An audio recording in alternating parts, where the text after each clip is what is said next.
Hi there, YouTubers.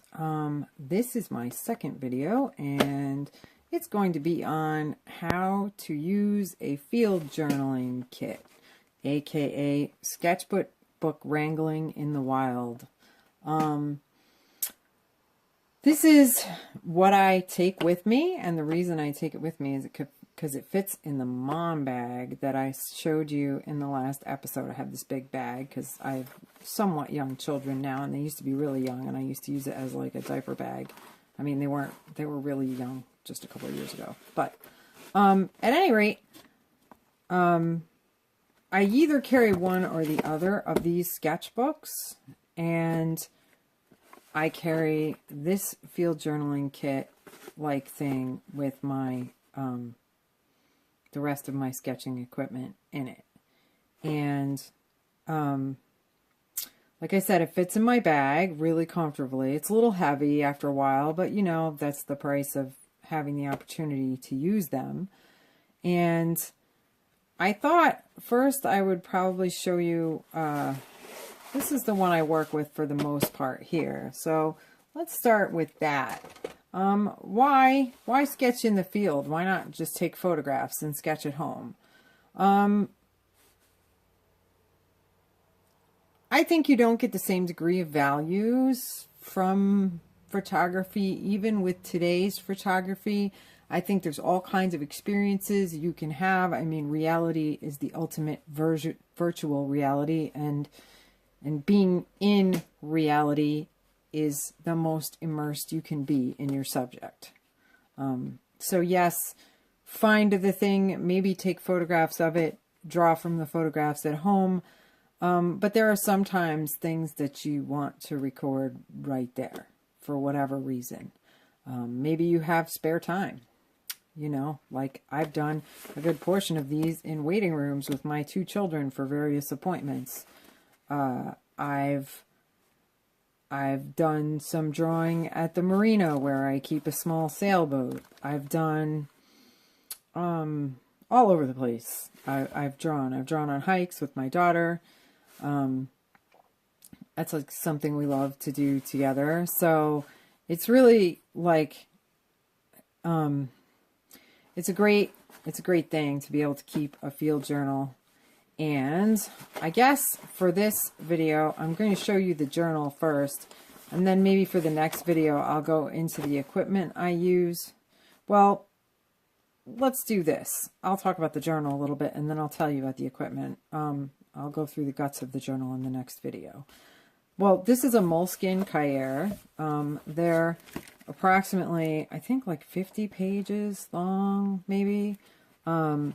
They are this is kind of a cool thing. The last like 8 pages can be ripped out. They're perforated. So this is a drawing I did at the marina of a friend's sailboat. And what I did when I was done is I can rip it out here and give it to him when I'm finished. I mean, this is still in the sketch stage right now, but that's what I would do. So these perforated pages are nice. This has a thin coat of gesso on it, and then it's watercolor. But the thin perforated pages are nice. This is notes on ink. This is me just trying to figure out what ink is in this pen. I was trying to sketch this moss, and I was noticing that the ink, it smears pretty easily, and I thought I had one kind of ink in the pen, and I don't think I did. So that's what that notes are about. But at any rate, when you do a sketch on these pages, it's easy to rip out. Another thing I love about this book is the binding lies flat. So let's say you want to scan in one of these drawings. It's totally a possibility without thinking that the drawing is going to get messed up for any reason. You can always scan something in. I also occasionally will like keep paper in there that I might want to access when I'm out, like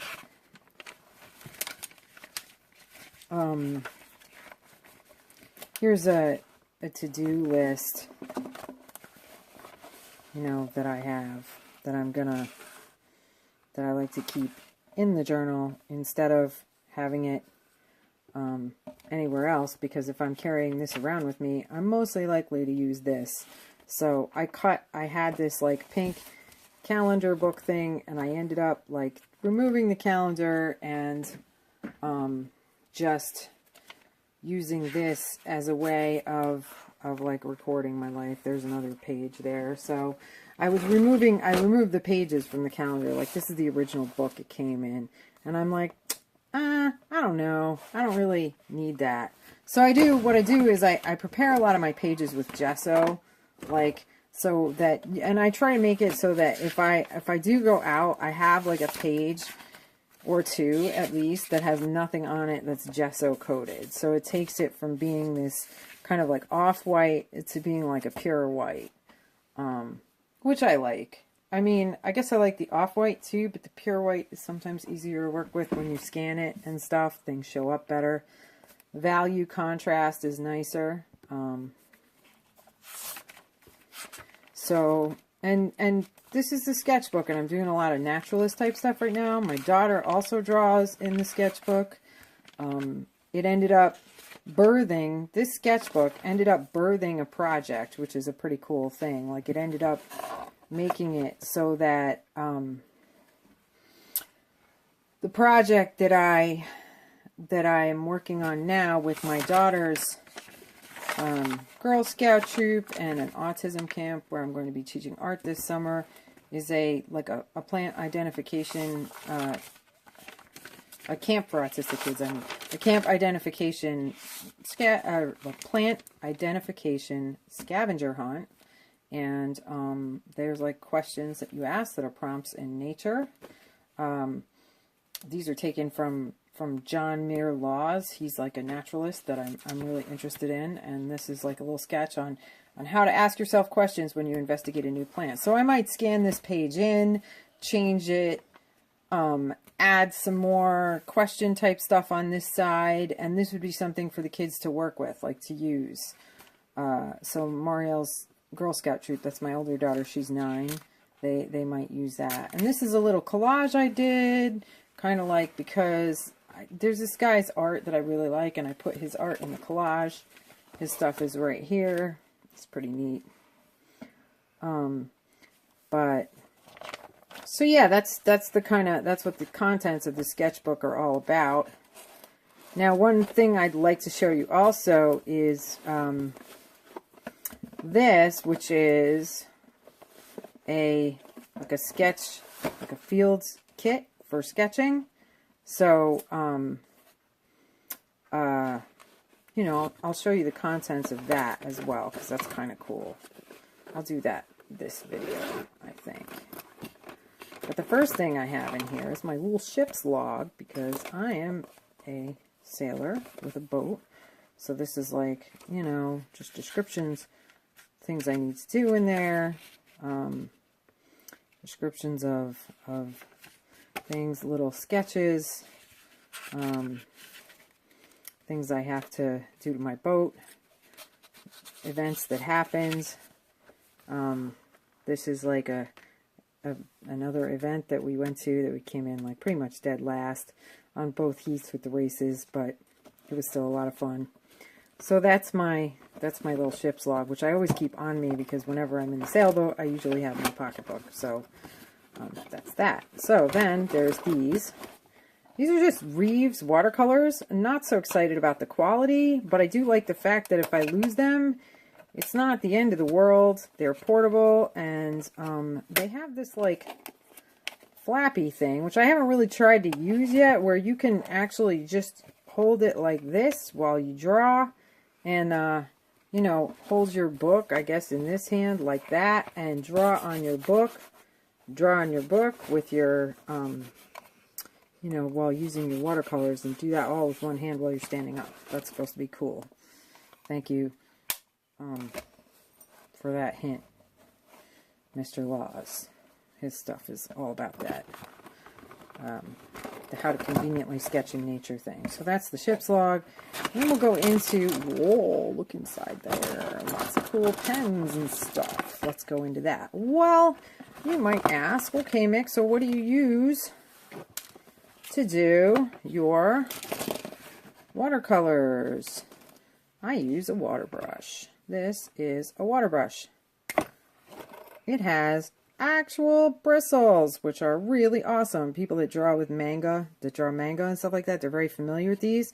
This is really cool because I can mix up some watercolor, right? Go, ooh, look at that, mixing up the watercolor. And then I can go, I want a different color. What do? I just squeeze a drop of water out of my brush, dab it, and then I can wipe that off on the back of my pencil case, right? And my brush is clean, and I can use any color, like even yellow, trust me, it works, on this brush, and it'll come through clear, and I don't have to carry around a silly water glass or any kind of like water, because the water's already in the pen. I mean, I've used water from Brooks in this thing, not that I know if that's advisable, but that's how I handle that. This thing is awesome. It is like the internet was to the computer for outdoor watercoloring. It's like amazing. It totally and completely expands your, it's the cloud basically. It like negates the storage problem. So this thing is awesome. All right, then some other things I have in here. I have a total obsession love for fountain pens.